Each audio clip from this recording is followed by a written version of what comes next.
Jackie DeAngelis with us this hour. Michael Lee, strategy founder. Michael Lee. I wanted to say Mike, but Michael. Okay. Okay. The president at the NATO summit in Turkey declaring risk is in play, particularly now that what's happening with Iran. How do you say it, Mike?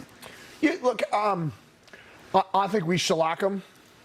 Right? Like there'll be a bombing campaign, a military campaign, and we'll be back on some sort of negotiation track within, I don't know if it's 3 days or a week. The last few flare-ups have come at like 4:30 on a Friday and have stopped by 5:30 on a Sunday, you know, just coincidentally in the time when markets are closed. This is happening while the markets are open and we are, you know, seeing the reaction. So I can't... From a military standpoint, Iran just needs to launch these cheap drones, and he can do quite a bit of damage. But look, we've done so much damage to their country in a continued bombing spree that they'll never be able to rebuild. Right? It's north of $200 billion worth of damage. Is why you heard that $300 billion investment in the country. The Iranians aren't gonna roll over, right? They need to see this as a win, and they want to push in every way, shape, or form possible. And there's also the possibility that there are rogue elements of the Revolutionary Guard that want no chance of peace anywhere. So I don't really know that the leaders in charge have complete control of their country, but I see this playing out the way the last few flare-ups have played out, even though, you know, the president just asked a reporter if he knew what scum was. I see it a little different. I agree with everything that you got. Some, I wouldn't call them roadblocks, let's call them speed bumps here in the United States that are getting in our way. Is the sort of lag time that we're giving them, allowing them an opportunity to catch up? You know, so the global chip market by 2030 is going to be a couple $1 trillion, $1.5 trillion a year. An amazing amount of money, and out of that, NVIDIA might be $700 or $800 billion in revenue from that. Maybe a little bit more, maybe a little bit less. But the notion that a Chinese chip company is going to come in and take a meaningful part of their market share is laughable. In terms of China, what's taking shape is that the problem with our frontier models is they are much better than the Chinese models. But Dario and Sam Altman, if you're using their models, they will steal your business. They will steal your intellectual... I would be careful saying that, okay?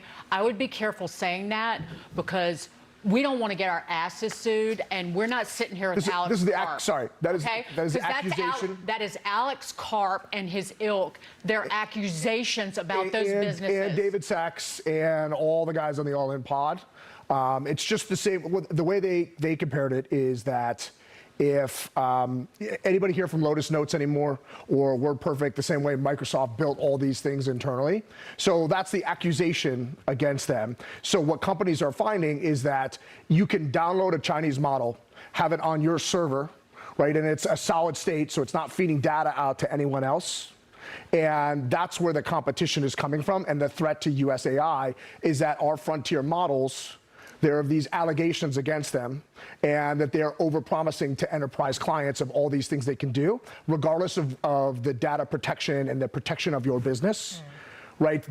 So I don't know that we're going to get beat because a new ChatGPT model is going to come out, and our frontier models, the way that they're working, are always going to be better. Okay. I think for the near term, but these models are a commodity, and so how this whole thing plays out, and like China can't buy, like you can't sell NVIDIA GPUs into there. So I think these headlines come across, in the grand scheme of things, they're interesting, but like they don't really move the needle for a lot of these public companies whose stocks sell off 5%, 10% intraday on these headlines, not realizing that there's enough room in the sandbox for all of these players. Dagan, you had called BS on DeepSeek when it was... being parents on this panel, and I'm curious how you see this, because I think we don't want regulation. We don't really generally want government intervention when it comes to, you know, any private platform, even like social media. But I think a lot of parents want the help and need some intervention. But there were some layouts there of portions of that law that certainly didn't seem, in my opinion, to be helpful at all. How do you read this? So the problem with a national top-down law like this is that it's probably big tech writing or their lobbyists writing a good portion of it. And I would say, you know, yes, you're conservative. Yes, you have libertarian leanings where you don't want the government involved. But like, I think it's good that you can't drink until you're 21. Maybe 18 would be better. But like, I don't want 12-year-olds to be able to walk into a liquor store or be, you know, a 10-year-old smoking cigarettes. So I think there can be sensible regulation. It's good that drugs are illegal, right? What the cell phone does, the dopamine hits and the way it destroys a developing brain, is to me, that's, you do need government involvement, but like, what does that look like? And the devil's always in the details. It's kind of like, you know, you want some regulation around AI, but do you want Bernie Sanders writing that regulation? Right.